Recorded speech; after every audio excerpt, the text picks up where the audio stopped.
luto-luto. Ayan po, tayo ay syempre magluluto ng gagawa pala ng banana cake. Yan, ating mga ingredient. Pakita din na po yan, no? May arena, may cinnamon powder, may banana. Meron tayong nuts for the twist. Yes, yan ang bago nating ingredients na ilalagdag sa ating banana bread o banana cake. Kasi dati, di ba, gumawa na kami, so ang nilagyan na namin ay chocolate. Ayan, may saging. Meron tayong vanilla dyan. And meron tayong, sige yan, mag-uumpisa na tayo maghalo-halo ng ating mga dapat gawin sa ating banana cake. Ayan, kumuha na rin ako ng, ang tawag dyan, isang bowl para ilagay natin dyan ang ating saging. So, ayan, sinimulan na natin balatan ang saging. Isa-isa nating babalatan yan. At, syempre, basta, tignan nyo na lang susunod ko anong gagawin ko. Isa-isa ko siyang binalatan ilagay sa bowl. At ang aking mahal na misis doon ay, syempre, tumitingin sa YouTube channel na naman paano gagawin kasi we are not perfect mga kakuhan. Kami po ay simpleng mamamayan lamang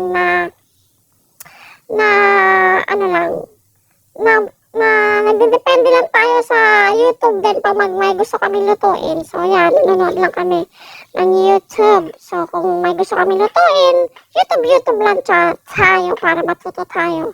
Diba? Ganun lang yun. Di naman tayo, talagang chef na chef. Diba? So, not perfect. So, ayan, paganda ba ng pagbabalat?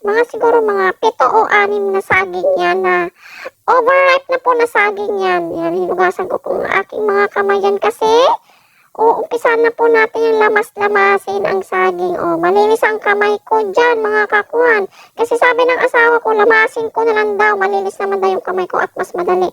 So, ginawa ko, nilamas ko na. So, sa mga tao dyan, mga masaselan, excuse me po, malinis po ang aking kamay. Hinugasan ko po yan bago ko lamasin ang banana.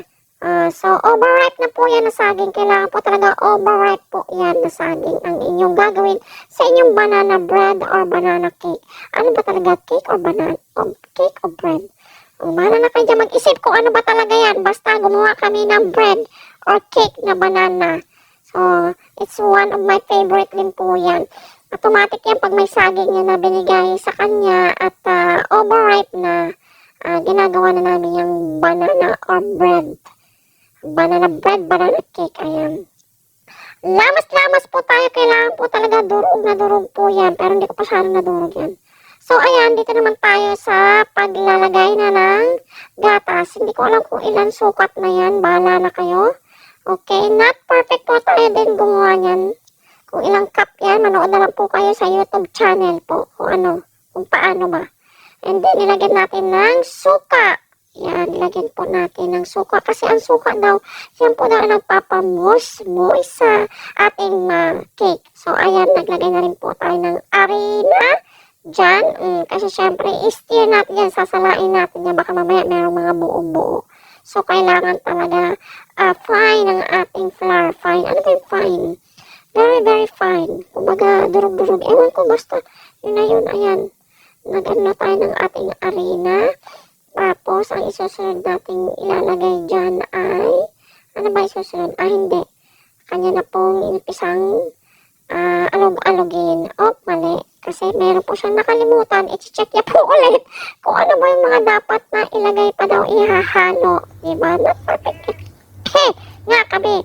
Ayan po, nilagyan natin ng baking soda ba yan? Kasi dalawa nilalagay dyan, baking soda at basta dalawa, hindi ko alam kung ano yung isa, nakalimutan ko. Mag-YouTube kayo. Ayan, nilagyan din po ng asin yan. Asin. Yan, Himalayan salt. Wala kasi kaming iodized. Meron kaming iodized, nandun kasi sa loob. So, ayan, dinagdagan at nilagyan natin ng cinnamon powder. Yan, cinnamon powder po yan. So, mag-YouTube kayo para perfect ang inyong sukat. So, ayan na. Diba? Hindi niya pinakita sa akin. Huli na. So, natira na yan yung asin. Asin lang niya. Asin na yan. Nandyan sa salaan na yan. So, ang gagawin niya dyan ay kanyang yan, dudurugin yan. Sayang naman, di ba? Durug-durugin. So, asin lang naman din yan. Ayan na, durug. Ayan, durug. Ayan. So, hinalo na natin na lahat ng mga ingredients sa mixing bowl natin. Ayan na po, lahat. Ayan.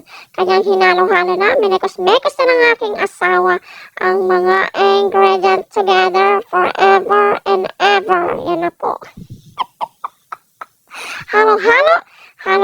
Ayan po, ang next natin ilalagay ay white sugar po. White sugar po yan mga kakuhan. Ayan na po, sinala na. Ayan na, sinala pala. Ang kanya ng sinukat.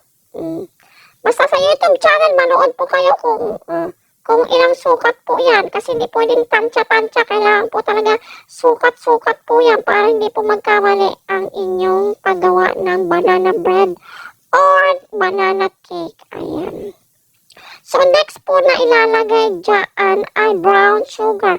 Meron pong white sugar po yan at saka brown sugar. At nilagay niya po ang brown doon sa banana na aking nadurog na po. Ayan. So, tapos yan, hinalo-halo niya po. Tinunaw po niya ang brown sugar doon sa saging na aking nadurog kanina. Na aking nilamas-lamas po. Ayan po, dudurugin. At nilagay niya po ng egg. Ilan pong egg dyan? Malamang ay 3 po yata yan. Yes, pangalawa na po yan. At ayan na po ang pangatlong itlog na dinurog, binasag. Ayan, hinalo-halo na po ang ating mixture na banana with egg and brown sugar po. Ayan, hinalo-halo niya na po yan. Hinalo-halo, dinurog-durog po yung mga buo na saging. Ayan, at nilagyan niya po ng oil din po doon sa kung nasaan meron tayong nandoon yung saging at yung brown sugar at yung egg doon. Tapos yan, nilagyan niya ng vanilla po, ayan, para mabango ang ating banana bread. At next po, ayan, hinalo-halo niya na po yan. At dinurog din po na, may natira po kasi ayan po, may mga buo pa po yan. Kaya dinurog-durog niya po, ayan, ng konti, ayan, meron pa kasi natira.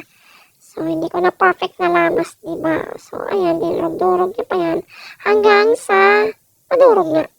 So, next, ayan, pinaghalo na po yung mixture ng harina na ginawa niya kanina na may mga ingredient na yan. Hinalo na doon sa banana. Ayan. Yan, nanilabas na banana. So, ayan, hinalo-halo na po lahat ng ating mga ingredient na ating hinanda kanina po, mga kakuan. Hinalo-halo na po niya yan. Hinalo na po yan. Ang next natin ilalagay ay ang gatas. Yan. Gatas na mayroong vinegar yan. So, ayan. Andyan na po lahat ng mga ingredients na ating hinanda po kanina. At syempre, nilagay natin yung ating chocolate. Yan. Yung tsokolate po na yan ay nilagyan po natin yan ng konting harina po. Bakit? Hindi ko alam. Manood kayo ng YouTube channel.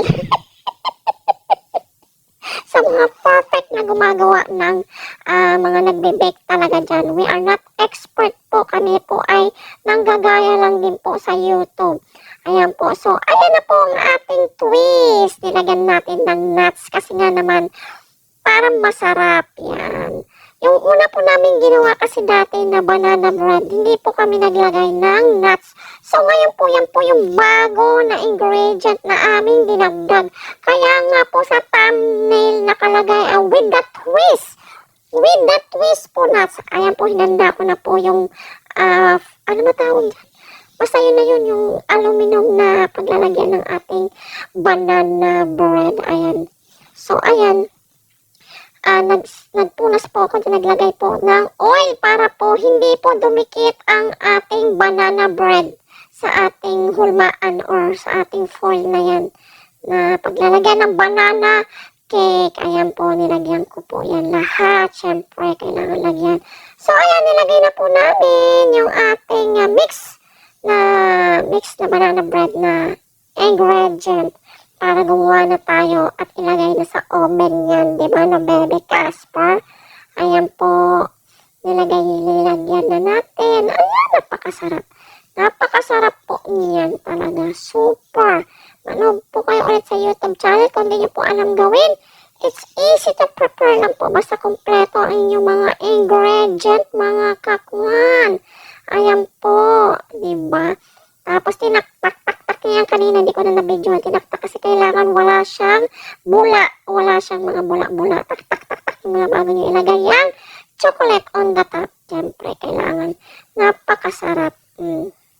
Tsaka hindi po talaga sobrang tamis po ng ating banana cake. Kaya okay na po. Ang nagpatamis dyan ay yung mga yan lang, mga chocolate. Ayan, nilagyan natin na again ng extra nuts sa ibabaw. Diba? Meron na mga nuts sa loob. Meron pa tayong toppings na nilagay. Kaya very, very special po yung ating banana bread. Ayan, tinaktak-tak-tak niya ulit. Ayan, prepare na po namin ng oven to alamin niyo po ulit sa YouTube channel kung ilang degrees or ilang ng init ng inyong oven. So, bago po namin nilagay yung yung ating banana bread na yan, ay pinainit muna natin ng oven. Kailangan po painitin nyo muna po yan. Manood po kayo ulit sa YouTube channel para po matuto kayo kung anong dapat ninyong gawin. Ayan po. O, binalik. At, yung isa naman. Meron pa. Bali, ang ginawa po namin dyan ay 5 banana bread po, syempre. Kasi mamimigay po tayo sa ating mga friendship din po. Patikim natin ang ating ginawang banana bread. Diba? The more you give, the more you love. Kaya nilagyan ulit natin ng chocolate on the toppings. At nilagyan natin ulit ng nuts. Nuts sa ibabaw po mga kakwan. Ayan, diba? O, ang sarap yan kasi ang mga nuts na yan, may almonds, may hazelnuts, at meron niya cashew nuts. O, diba? Very special. At merong pistachio. Yes, pistachio din po. Ayan, nilagay na po natin ang dalawa sa ilalim. Yan, nilagay po natin lahat yan. Kung malaki po yung oven ninyo, ilagay nyo po pagsabay nyo. Okay naman yan. Basta alam nyo po yung oras ng pag-check. Oras ng inyong timer. Kailangan gumawa kayo. Kailangan may timer po kayo dyan. Ang ginawa namin dyan ay 40 minutes po sa una naming salang ng aming banana bread kasi syempre you have to check. You have to check. Kailangan nyo po i-check yan. Baka kasi ma-overcook or baka hindi magpantay. Ayan na mga kakuan. Chinek na po.